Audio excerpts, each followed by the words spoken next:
에어컨을 틀었는데 어떻게 에어컨이 느낌이 하나도 없어?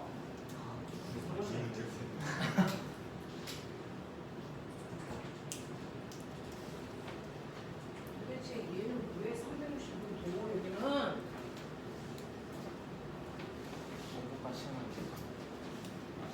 자, 꼬맹아, 움직이는 물체가 갖는 에너지, 운동 에너지. 그럼 위치 에너지는 어떤 애가 가져? 떨어지는 물체? 기준. 어떤 물체가 위치 에너지를 가져? 기준면보다 높은 곳. 됐어? 얘 위치 에너지 있어 없어?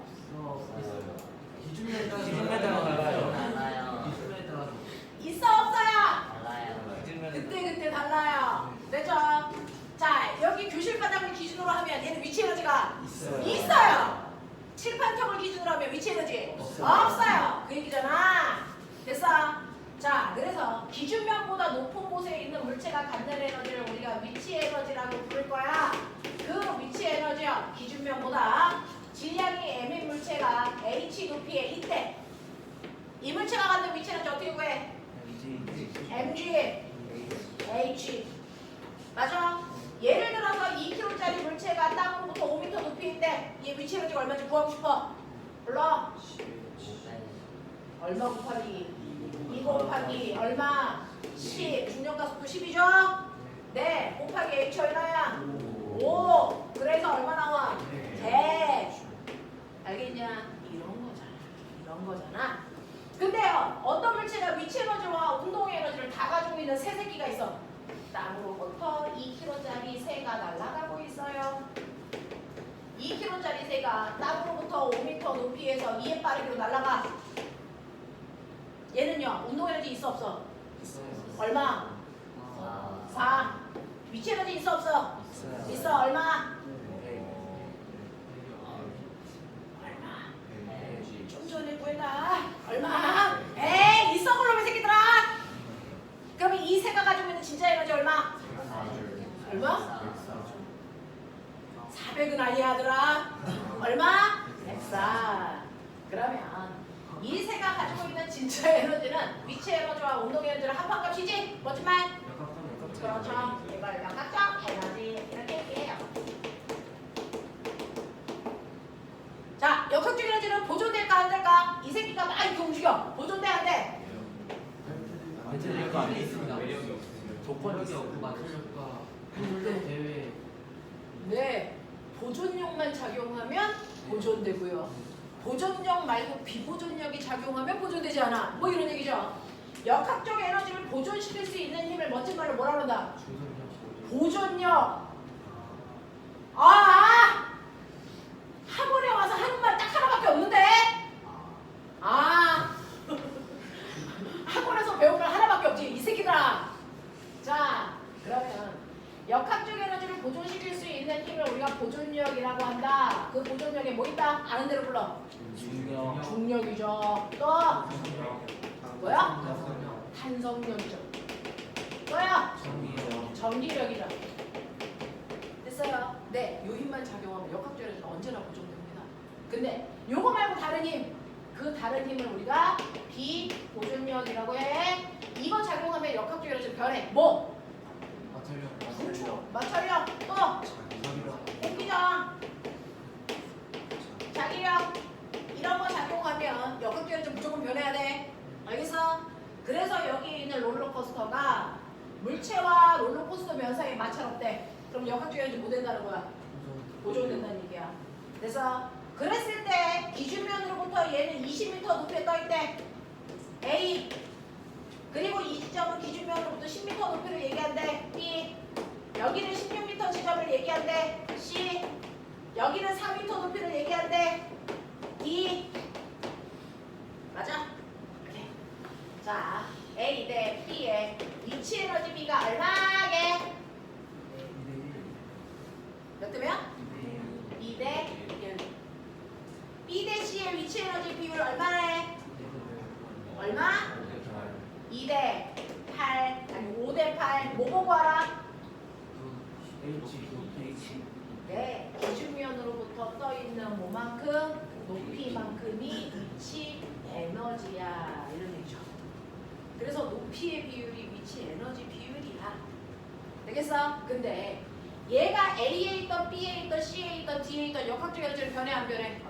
안 변해. 몇 미터 높이만큼의 역학적 에너지를 가지고 있었어야 돼? 20m.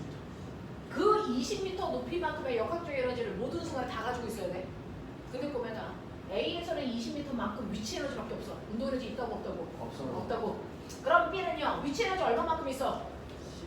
10이요. 전체 역학적 에너지가 20이어야 되는데 10만큼만 위치 에너지야. 그럼 나머지 10 어디 갔어? 요게 운동 에너지가 된 거야. 됐어? 자, 시점에서는 위치 에너지 얼마 있어? 16. 근데 역학적 에너지는 20이어야 되잖아. 나머지 4 어디 갔어? 이거 운동 에너지. 맞냐? 역학적 에너지 뒤에서도 얼마여야 돼? 20. 근데 위치 에너지 남아있는 거 얼마야? 4. 운동 에너지 얼마야? 16. 맞죠? 이렇게 보는 거죠? 네. 그래서 역학적 에너지는 어디나 다 똑같으니까 그 높이 딱 쳐. 그 중에서 기준면으로부터 높이만큼의 위치 에너지. 그걸 뺀 나머지 내려온 높이만큼이 운동 에너지. 맞아? 이렇게 되는 거지. 그럼 보면 머리 있는 척해. C하고 D에 잘 들어. 운동 에너지의 비. 4대1. C하고 D의 운동 에너지 비. 1대 1대 4지. 그러면 C와 D의 속력비가 몇 대 몇이야? 속력비.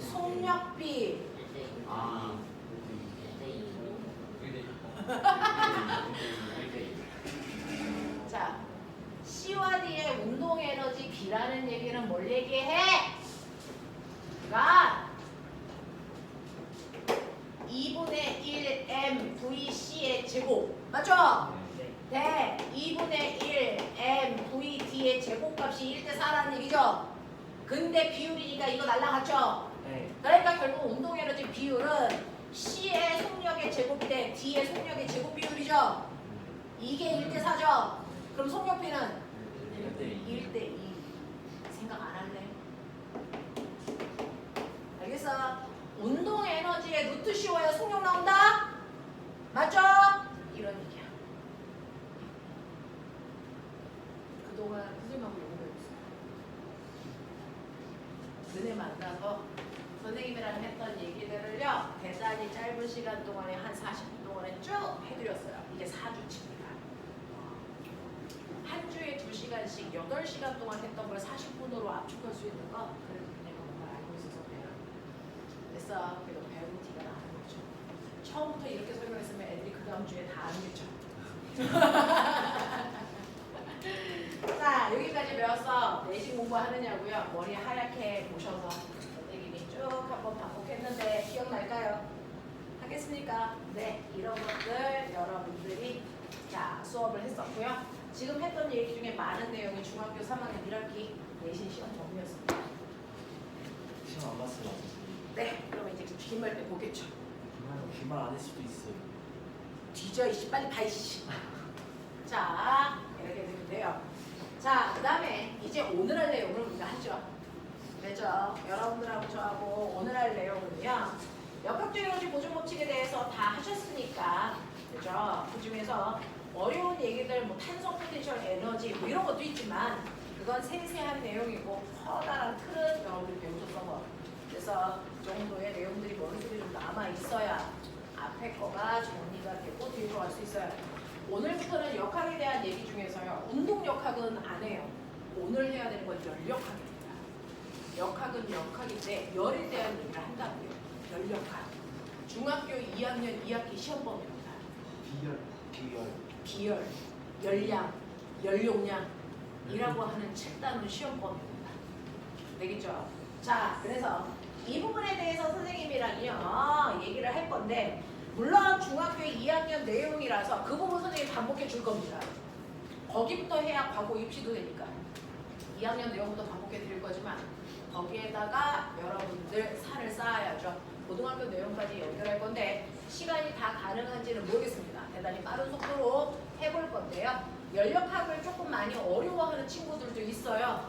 혹시 우리 종수쌤이 이상기체 상태 방정식이라는 걸 가르쳐줬을까요? PV는 NRT. MIT 말고 이 새끼야. PV는 NIT 요거 가르쳐 주셨을까요? 이상기체의 상태 방정식 했어? 우리 수업에 아직 안 들어왔어?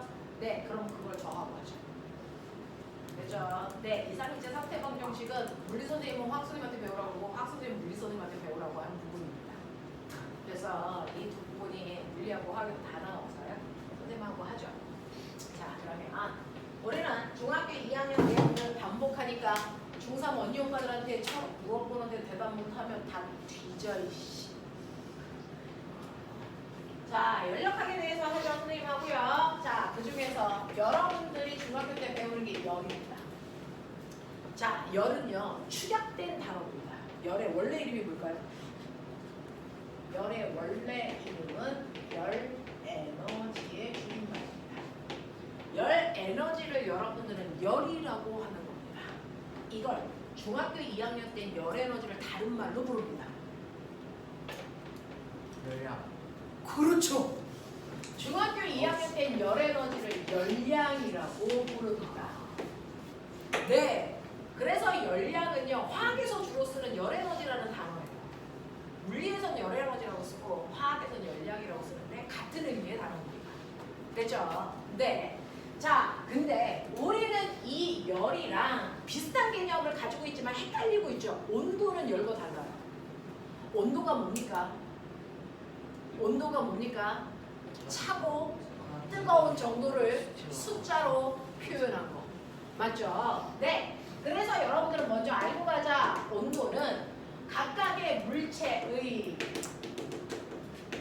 차고 뜨거운 정도를 정확하고 객관적으로 나타내기 위해서 뭘로 표현한 거야? 숫자로.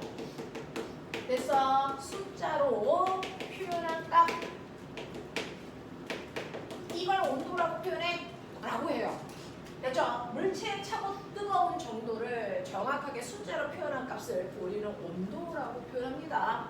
그래서 온도를 재는 기계를 온도계라고 얘기하잖아요. 됐죠? 그럼 물체의 차고 뜨거운 정도를 숫자로 표현한 온도.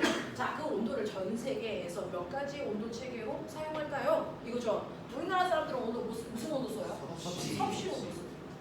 우리나라 사람들이 쓰는 온도 체계는 섭씨 온도를 사용하고요. 섭씨 온도를 우리가 기호로 스몰 t라고 하고 단위가 뭘까? C가 수술 연관되어 있네. 뭐? C. 그래서 이거 쓰죠. 이거 쓰죠. 자, 미국 새끼들이 쓰는 거. 그렇죠. 미국 놈들이 쓰는 거 화씨 온도 이거 쓴대요. 화씨 온도는요 F라고 쓰고요. 기호로. 그래서 단위는 도FO 이렇게 합니다. 됐냐? 근데 과학을 하는 사람들끼리는 섭씨도 화씨도 쓰지 않습니다. 과학에서 쓰는 온도는 무슨 온도입니까? 절대 온도입니다. 절대 온도를 라지 T로 표현합니다. 단위는 뭘까요? 켈빈입니다. 자, 그래서 우리는 이 세 가지의 온도 체계로 지구에서의 온도를 표현합니다. 지구에서 쓰는 온도는 이 세 가지 온도 체계를 쓰는데요. 자, 그 중에서 온도라는 개념은 없었는데 과학자가 만든 거잖아. 자, 만들 때는 객관적인 기준이 필요하니까 뭔가 기준을 잡아서 그걸 가지고 온도를 만드는데 쓸 거야. 그 중에서 섭씨 온도와 화씨 온도를 만드는 기준은 똑같았어. 자, 뭘 기준으로 온도 체계를 잡은 거냐면 바로 물의 상태 변화야. 물의 상태 변화가 일어나는 온도를 기준으로 온도 체계를 만들었어. 자, 물이 있는데 그걸 팔팔 끓여. 그래서 막 물이 끓기 시작하는 온도. 어떤 말? 물에 끓는 점 몇 도? 100도. 라고 하는 걸 섭씨가 그 순간을 100이라고 할 거야 라고 한 거예요. 됐어? 그래서 섭씨라는 사람은요, 이 사람 이름이에요. 셀시우스를 우리가 중국 새끼들이 섭씨라고 읽은 거야. 그래서 섭씨 온도가 된 거야. 알겠냐? 네. 자, 그래서 섭씨 온도는 사실은 물이 끓기 시작하는 그 끓는 점에 해당되는 뜨거운 정도를 이 사람은 얼마로 잡겠다?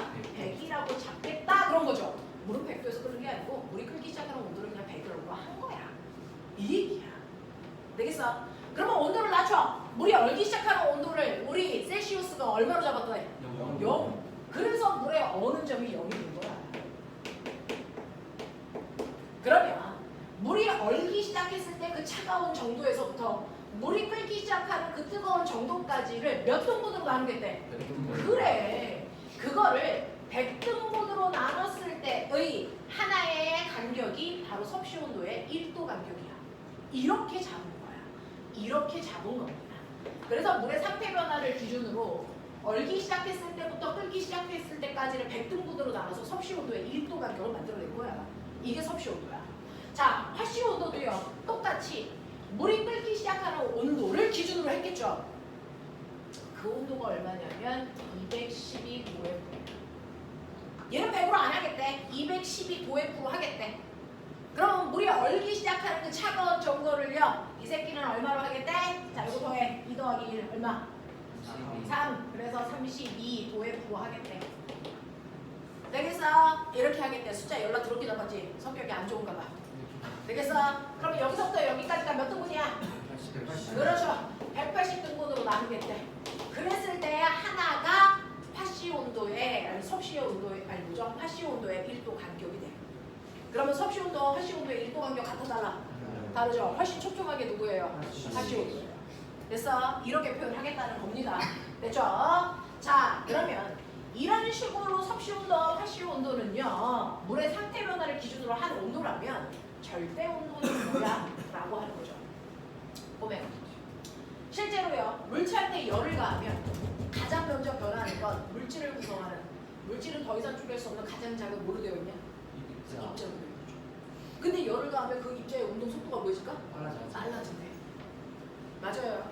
그래서 실제로 열에 의해 바뀌는 건 물체의 운동 속도야. 물체를 구성하는 입자의 운동 속도야. 그래서 그 입자의 운동 속도가 빠를수록 입자와 입자 사이의 거리가 뭐해지니? 멀어지죠. 그래서 부피가 뭐 하는 겁니까? 팽창하죠. 그래서 뜨거우면 무조건 모든 물체의 부피는 팽창해야 돼. 이게 열팽창이야. 알겠어? 이런 것들이거든요. 그래서 여러분들이 생각해 보시면 아, 우린 섭씨 온도니까 섭씨 온도로 표현할까요? 밖의 온도가 0도야. 0도일 때 기체는 부피가 있다 없다? 있다 없다? 있다 없다? 있죠. 그래서 우리가 0도일 때 밖에 나가도 숨 쉬는 게 공기들이 있기 때문입니다. 맞습니까? 네. 산소 오기를 않습니다. 됐죠? 얼마 전까지 0도습니다. 추운 겨울 밖에 부피 있습니다. 기체의 부피 있습니다. 그래서 기체의 부피, 0도일 때 기체의 부피를 V0라고 할게요. 자, 그럼 여기서부터 온도를 높여볼게요. 그러면 온도를 높이면 0도일 때 기체의 부피는 요만큼인데 온도를 높이면 이 안에 있는 입자의 운동 속도가 뭐해지니? 활발. 그러면 입자와 입자 사이의 거리가 뭐해지니? 멀어져. 입자와 입자 사이의 거리가 멀어지니까 입자를 담는 그릇이 부피의 크기가 뭐해지니? 커지죠. 이게 부피 팽창이라고요. 되겠어? 그래서 온도를 높여서 10도, 20도, 30도 이렇게 온도를 높일수록 기체의 부피는 점점 뭐해진다? 커진다. 근데 아무렇게나 커지는 게 아니고 일정한 비율로 커진다. 됐습니까? 라는 얘기를 알아낸 과학자가 있어. 근데 기억나냐? 모든 기체들은 다른 상태에 비해서 부피를 쉽게 변화시킬 수 있어. 중학교 1학년 때 배웠나요? 자, 기체의 부피를 변화시킬 수 있는 방법 몇 가지? 세 가지. 세 가지. 뭐야? 네. 똘똘한데요? 기체의 부피를 변화시킬 수 있는 방법. 자, 근데 이 중에서 우리는 입자수는 똑같다고 치자. 입자는 10개 있어. 자, 입자수는 똑같이 10개 있는데 그 10개가 있는 공간의 크기를 더 크게 할 수 있는 방법 두 가지를 중학교 때 배웠습니다. 첫 번째는 뭐 때문에? 온도 때문에 바뀔 수도 있어. 두 번째는 뭐 때문에 바뀔 수도 있어? 압력 때문에 바뀔 수도 있어. 기억나니? 그 중에서 자, 기체의 온도를 높이면 부피는 뭐해져? 커져. 알겠습니까? 네, 그 안에 있는 입자의 운동 속도가 활발해지기 때문에 부피는 커지는 거야. 맞죠? 네, 이 얘기 누가 했다고? 샤를. 그래서 샤를 법칙. 됐습니까? 네, 라고 얘기하죠. 자, 그런가 하면 기체의 부피를 변화시키는 두 번째 방법은 압력을 크게 해. 기체의 부피는 뭐하니? 세게 눌러. 기체의 부피는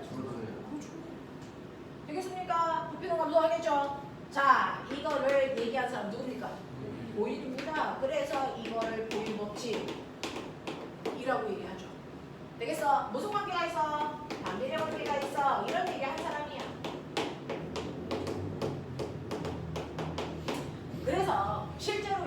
기체가 있는데 입자수는 똑같은데 온도를 높이면 점점 부피가 커집니다. 됐죠? 자, 근데 꼬맹아 거꾸로 생각해봐. 그러면 온도를 높이면 점점 부피가 커지네? 온도를 낮추면? 온도를 낮추면 부피는 점점 뭐해져? 감소해야죠. 그죠? 점점 감소하죠. 자, 감소하다 보면 우리가 원하는 기체의 부피가 얼마의 순간에 생기겠니? 0. 왜? 모든 기체가 액체로 바뀌어. 기체의 부피가 없어져요. 맞습니까? 자, 이렇게 기체의 부피가 0이 되는 순간에 온도가 있겠지. 몇 도? 마이너스 273도죠. 됐죠? 그렇다면 보면은 실제로 샤를은요 부피와 온도가 비례한다 그랬는데 섭씨 온도를 기준으로 하면 정비례하니? 너네 비례와 비례의 차이점은 아니? 정비례는 원점을 지나가죠. 얘 원점 지나가니? 안 지나가죠. 섭씨로 얘기하면 정비례는 아니죠. 그래서 정비례 관계를 갖기 위해서는 여기에 있는 이 온도를 얼마로? 0으로 만드는 새로운 온도 체계가 필요해. 기체의 부피를 0으로 만드는 온도를 0으로 하는 그래서 새로운 온도 체계가 필요해. 그 온도를 우리는 뭘로 할까? 절대 온도로. 그래서 기체의 부피를 0으로 만드는 마이너스 273도씨를 0 뭐라고 한다고? 켈빈으로 놓겠다는 거야. 맞아?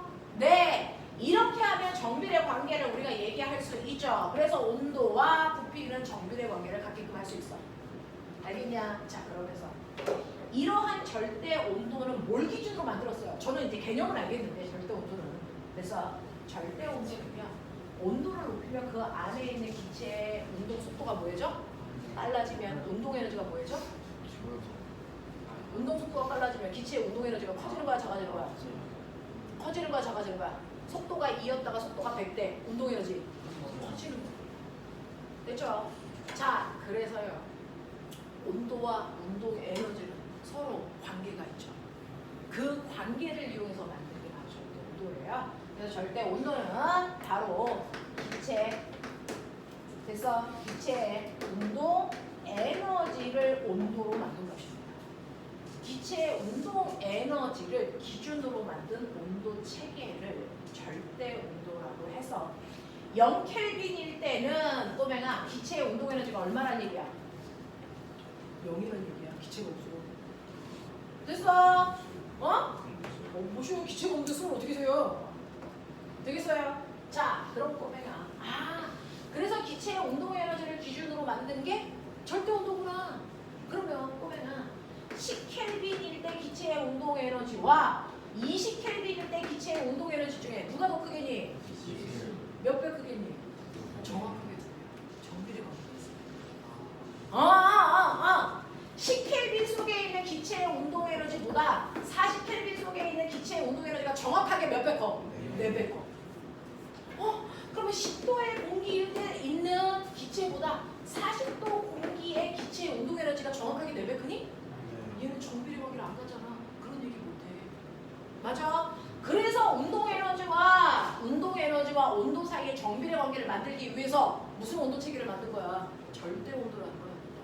그래서 절대 온도는 기체가 가지고 있는 운동 에너지와 정확하게 무슨 관계를 갖고 있습니까? 비례 관계를 가지고 있어요.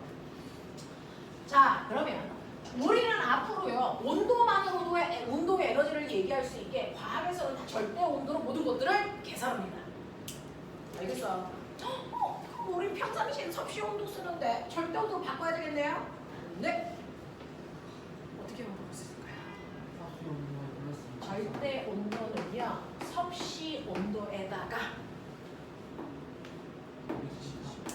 273을 더한 값이 바로 절대 온도입니다. 되겠어? 자, 그러니 꼬맹아 생각해봐. 자, 물은 0도에서 온대. 그 0도의 절대 온도가 몇 도일까요? 몇일까요? 273켈빈입니다. 그렇죠. 물은 100도에서 끓는다며. 얘 절대 온도 얼마일까요? 373켈빈이죠. 그러면 여기서부터 여기까지가 몇 등분이냐? 100등분이죠. 똑같이 100등분이네. 그러면 절대 온도에서의 됐어 1켈빈 간격이나 섭씨 온도에서의 1도 간격은 어떻다는 거야? 같아. 그래서 섭씨 온도에서 온도가 3도 증가했어. 그러면 절대 온도도 몇 켈빈 증가하니? 3켈빈 증가해. 증가량이 똑같아. 알겠습니까? 이렇게 되는 겁니다. 자, 그런 식으로 해서 우리는 이 세 가지 온도 체계를 쓴 건데 그 중에서 과학은 모든 온도를 절대 온도로 바꿔서 씁니다. 라고 하는 거 기억해 두시면 되겠죠. 자, 그러면서 여러분들 아까 말씀드렸어요. 기체의 부피를 변화시키는 원인은요. 크게 세 가지가 있다. 그 중에서 첫 번째 온도다. 온도가 높아지면 부피가 커지는 비례관계가 있다. 이거 그래프 그릴게요. 이제 절대 온도입니다. 그래서 절대 온도와 기체의 부피는 정확하게 비례관계가 있습니다. 누구 법칙? 샤를 법칙의 대표적인 예 들어봐. 온도가 높아지니까 부피가 커지는 그걸 대표적인 예 뭐 있어? 여름철에 탁구. 사이에 그 사이에 간격이 그렇죠. 그래서 네 그런 것도 있고요. 또 찌그러진 탁구공을 피려면 어떻게 해? 뜨거운 물 속에 집어넣죠. 네 기체의 부피 팽창 얘기하는 거야. 알겠어? 네 이런 것들 얘기하고요. 열기구를 더 빵빵하게 하려면 뜨겁게 불을 가하죠. 그럼 기체의 부피 팽창이 일어나서 열기구가 점점 커지는 거죠. 그래서 뜨는 거죠. 됐어? 이런 것들이 있어요. 자 그런가 하면 비례라는 거 여러분들 알죠? 이 비례관계가 있을 때는요. x축분의 y축 그게 뭐죠? 기울기. 이 기울기 값이 어떻습니까? 일정하죠. 그래서 얘는요. 온도분의 부피가 일정한 상수값을 갖는다. 이 얘기를 하는 게 자료입니다. 그죠? 두 번째요. 압력과 부피 사이에 무슨 관계가 있다고? 반비례. 압력이 커지면 부피는 줄어들어. 반비례 관계가 있다 그렇죠? 맞아. 자, 이거 누가 얘기했다고? 보일 법칙의 대표적인 해. 높은 산에 올라가면 높은 산에 올라가면요. 과정 분지가 팽팽해져. 네. 자, 높은 산으로 올라갈수록 압력이 점점 뭐해지냐? 작아져요. 공기량이 줄어드니까. 그래서 공기가 누르는 압력이 작아지죠. 되겠습니까? 네. 선생님은 어렸을 때요. 가지고 놀던 풍선을 놓치잖아요. 아가였을 때 막 울잖아요. 그래서 그냥 울지 않았습니다. 저 풍선이 하늘 끝에 다들 매달려 있을 거라고 생각했어요. 그래서 선생님은 어렸을 때 그래서 네 나중에 커서 상인이 되어야겠다. 내가 놓친 모든 풍선이 하늘 위에 이렇게 매달려 있을 것이다. 그러니까 나중에 비행기를 타고 가서 저 풍선을 다 모아다가 팔아야지. 라는 생각을 전했을 때 진심으로. 근데 중학교 1학년 때 보일 법칙을 배우고 나서 저의 생각이 깨졌습니다. 이 풍선이 하늘 위에 박혀 있는 게 아니라면서요. 하늘 위로 올라갈수록 압력이 뭐해지니까? 작아지니까. 풍선이 뭐해지니까? 커지죠. 그러다가 뭐 했다는 거예요? 터져서 없다는 거죠.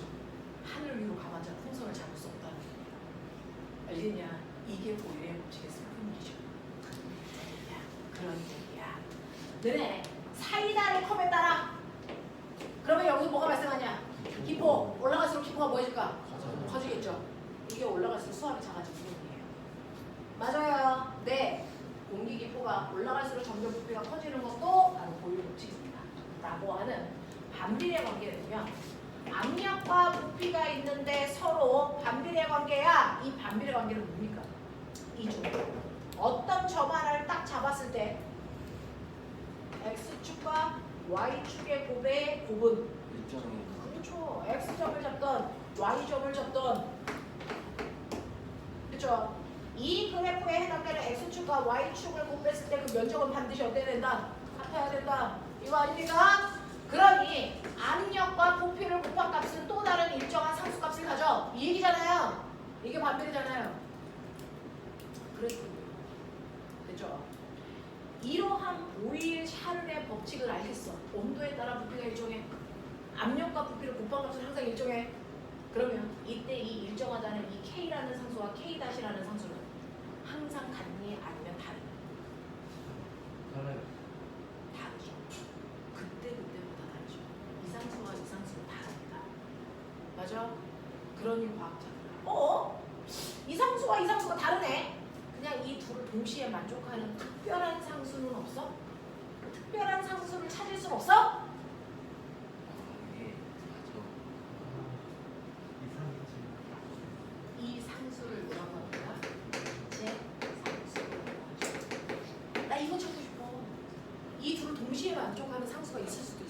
나 이거 찾아볼래. 그래서 보일 법칙과 샤를 법칙을 동시에 만족하는 상수를 찾고 싶어 했습니다. 자, 그랬을 때 여러분들 보세요. 여러분들 보시면 실제로 보일 법칙이라는 건 온도와 부피가 비례한다는 거고, 그래서 샤를 법칙은 압력과 부피를 곱한 값이 뭐 한다는 거야? 비례한다는 거지. 이 둘을 동시에 만족하는 비례 상수를 찾고 싶다고. 맞습니까? 네. 이게 바로 보일 샤를 법칙인데. 자, 그렇다면 이 보일 샤를 법칙을 동시에 만족하는 상수를 찾기 위해서요, 모든 기체들을 표준 상태로 놓고 실험할 거예요. 우리는 표준 상태를 스탠다드한, 그래서 네, 온도와 압력에서 실험한다. 그걸 줄여서 STP 공간에서 실험해요. 이런 얘기입니다. 그래서 STP 공간이라고 하는 건 모든 기체를 0도씨 1기압하에서 실험하는 걸 얘기해요. 이걸 표준 상태 STP 공간에서 실험해요. 이렇게 얘기합니다. 자, 그러면 이 표준 상태일 때 ET가 뭐지? 절대 온도 0도래요. 절대 온도 얼마예요? 273. 되겠어? 네. 자, P가 뭐지? 압력이죠. 근데 요 1이 뭐죠? 1기압이죠. 우리 물리에서는 MKS 단위밖에 안 쓰는데 나중에 중3 가면 배웁니다. 1기압의 실제 크기는 1013 헥토파스칼이야. 이걸 줄여서 1기압이라고 불러. 이렇게 얘기합니다. 자, 초등학교 4학년 배웠어요. 헥트라고 하고 공 몇 개 대신에 줄이는 기호일까요? 우리 킬로는 공 몇 개 대신에 3개 대신 붙는 기호예요. 그죠? 헥트는 2개 대신 붙습니다. 그래서 얘는 101300 파스칼을 얘기합니다. 알겠어? 파스칼은 과학자 이름이죠. 네. 단위가 복잡해서 과학자 이름 쓸 거야. 원래 단위가 뭘까? 단위 면적당 늘어나니 뉴턴 퍼 제곱미터야. 이거야, 이 사람. 됐어? 그래서 1기압에다가 1 집어넣지 않습니다. 물리에서 얼마 집어넣습니까? 1공에서 0 집어넣습니다. 됐냐? 이렇게 집어넣어. 화학에서는 1 집어넣거든요. 근데 물리에서는 1 집어넣지 않습니다. 그래서 기체 상수값의 크기가 달라요. 물리하고 화학. 단위가 다르기 때문에. 자, 그 다음에 너네 알아요? 0도씨 1기압에 기체를 1몰개를 집어넣으면, 너네 알아듣는 말이어야 돼? 1몰개 집어넣어. 그 1몰개의 기체가 차지하는 부피 22.4. 네, 22.4 미터야 그랬죠? 네. 미터는 MKS 단위가 아니야. 물리에서 쓰는 표준 단위가 아니야. 부피의 표준 단위를 MKS로 표현해봐. 뭡니까? 세제곱미터죠. 우리는 모든 길이 단위를 미터로 재잖아. 가로, 세로, 높이. 그래서 부피의 표준 단위는 세제곱미터인데, 나 궁금해. 선생님, 1리터가 1세제곱미터입니까? 초등학교 4학년 때 지지게 많이 했다. 단위 환산.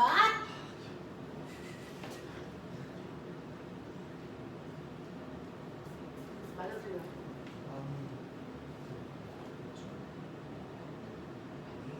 아니. 절대 아니다. 아니. 절대 아니다.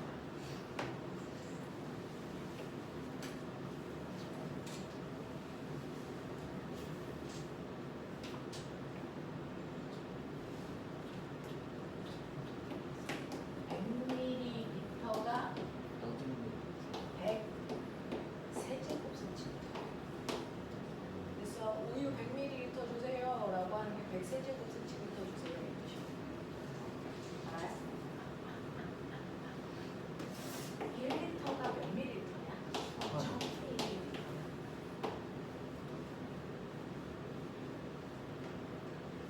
그죠? 다시 말해서 1000 세제곱센티미터를 뜻이다. 맞죠? 그럼 빨리 얘기해! 1 세제곱미터는 몇 세제곱센티미터로 깎게? 10에 몇 승? 우리 승으로 얘기하자.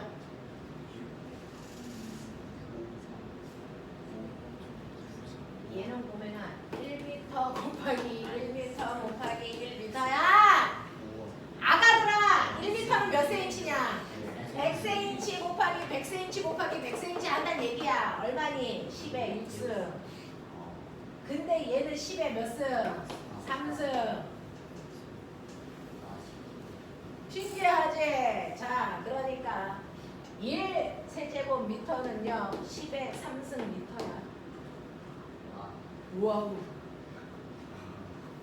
10의 3승 미터. 알겠어? 오케이. 이런 거. 그래서 요거를 여기에다가 넣으려면 그죠? 미터를 세제곱미터로 바꾸셔야 되니까 여기다가 22.4 곱하기 10의 마이너스 3승 세제곱미터 뭐 이런 식으로 넣어. 됐죠?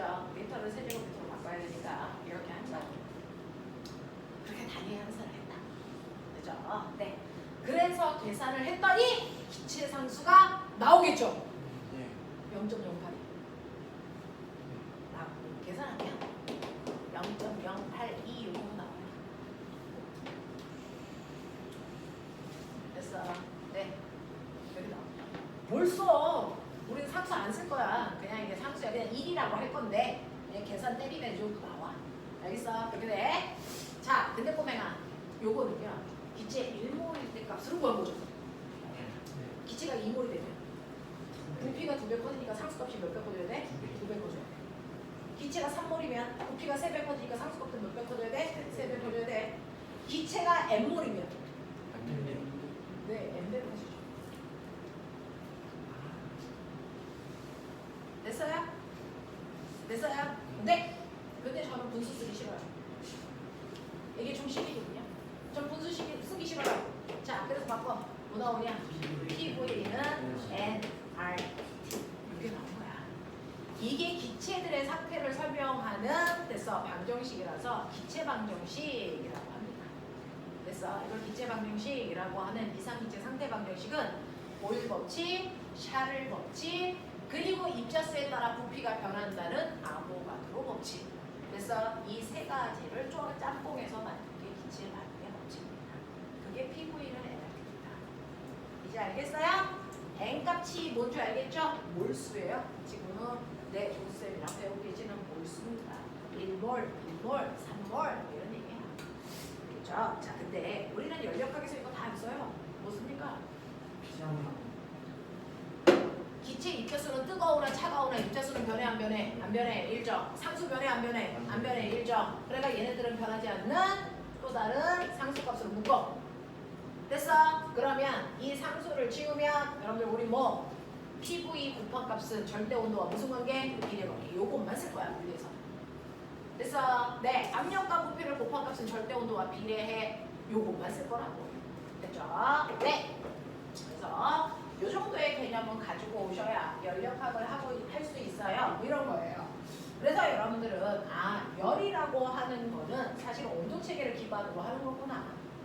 온도 체계는 여러분들이 알고 있는 섭씨 온도와 화씨 온도뿐만 아니라 과학에서 쓰는 절대 온도라고 하는 켈빈이라는 아이가 있는데 얘는 기체의 이동 에너지를 표현하는 온도야. 맞죠? 네. 그랬을 때 절대 온도로 환산하는 방법도 보여드렸으니까 머릿속에 기억하셔야 됩니다. 기억하셔야 됩니다. 5년 전에요. 5년 전에 경기국가국가에서요. 새로운 온도 체계를 주고 우리가 아까 T는요. 얼마입니까? 스몰 T 더하기 273 이렇게 해서 관계식을 만들었잖아요. 그러니까 A라는 온도 체계를 주고 그걸 B라는 온도로 바꾸기 위해 관계식을 세워봐. 이게 과거 입시제시였어요. 알겠습니까? 네, 이런 식으로 관계를 여러분 따질 수 있어야 된다. 여기에서 온 거다. 라고 얘기하는 겁니다. 자, 그러면 이러한 온도라는 건 알겠는데 그래서 내가 온도계도 만들었어. 온도를 잴 수 있는 기계 온도계도 만들었어. 자, 그래서 어떤 물체의 온도를 쟀어요? 자, 그랬더니 여기에요. 됐죠? 여기에 있는 물은요 80도의 뜨거운 물이네. 우와, 얘는 20도의 차가운 물이네. 이래요. 온도를 쟀더니 그래요. 그러면 내가 얘를 가만 놔두면 A는 계속 80도의 뜨거운 물, B는 계속 20도의 차가운 물인 상태를 유지한다 안 한다? 그럼 어떻게 되는 거야? 온도가 똑같아지죠. 이렇게 온도가 다른 물체를 접촉시켜 놓으면 이 사이에서 뭐가 이동한다? 그렇죠. 열이 이동합니다. 열은 어디에서 어디로 갑니까? 네, 저쪽으로 뜨거운 데서 차가운 쪽으로만 간다. 선생님 일부 차가운 쪽에서 뜨거운 쪽으로 가는 열 있어요 없어요? 절대 존재할 수 없다. 열력학 제2법칙입니다. 알겠습니까? 열은요 이렇게 온도가 다른 물체가 서로 접촉되어 있으면 반드시 그 안에서 열에 뭐가 일어난다? 이동이 일어난다. 열이 이동하는 방향은 반드시 고온의 물체에서 저온의 물체 쪽으로 일방적으로 이동한다. 거꾸로는 절대 갈 수 없다. 알겠어? 근데 언제까지 가? 네. 그래서 시간이 지나면서 온도를 보면요. 사실은 80도의 뜨거운 물은 온도가 살살살살 내려가. 되겠죠? 20도의 차가운 물의 온도는 점점 뭐해? 올라가. 그러다가 둘의 온도가 뭐해지면 그때부터 어떻게 돼? 네. 그 상태의 온도를 그대로 유지합니다. 밖으로 열이 빠져나가지 않는다는 전제조건을 하면서. 그래서 둘의 온도는 같은 상태를 유지할 거야. 자, 이렇게 둘의 온도가 같아지는 상태를 뭐지 말? 열 평형 상태를 갖게 돼요. 라고 하는 거죠. 자, 그러면 열 평형 상태가 됐다는 얘기는 뜨거운 물이 뜨거운 물에서 차가운 물 쪽으로 이동한 열이 많은 거야. 뜨거운 물체가 준 열이 많은 거야. 차가운 물체가 받은 열이 많은 거야. 똑같아요. 준 게 많아, 받은 게 많아. 내가 얘한테 100원 줬어. 얘 얼마 받았다고 해야 돼? 내가 얘한테 100원 줘. 그럼 나는 100원 줬지. 얘는 얼마 받았다 그래야 돼? 100원. 주고받은 양은 똑같죠. 됐죠? 그러니까 뜨거운 쪽에서 차가운 쪽으로, 뜨거운 쪽에서 차가운 쪽으로 열이 이렇게 가고 있었어요. 그래서 한 놈은 온도가 낮아지고 한 놈은 온도가 높아져서 두 개의 온도가 같아지는 순간 더 이상 열은 이동하지 않아. 열은 온도가 같아질 때까지만 이동. 같아지고 나서부터 더 이상 열은 이동하지 않는다. 그러면 이동해 간 총 열의 양이 얼마야?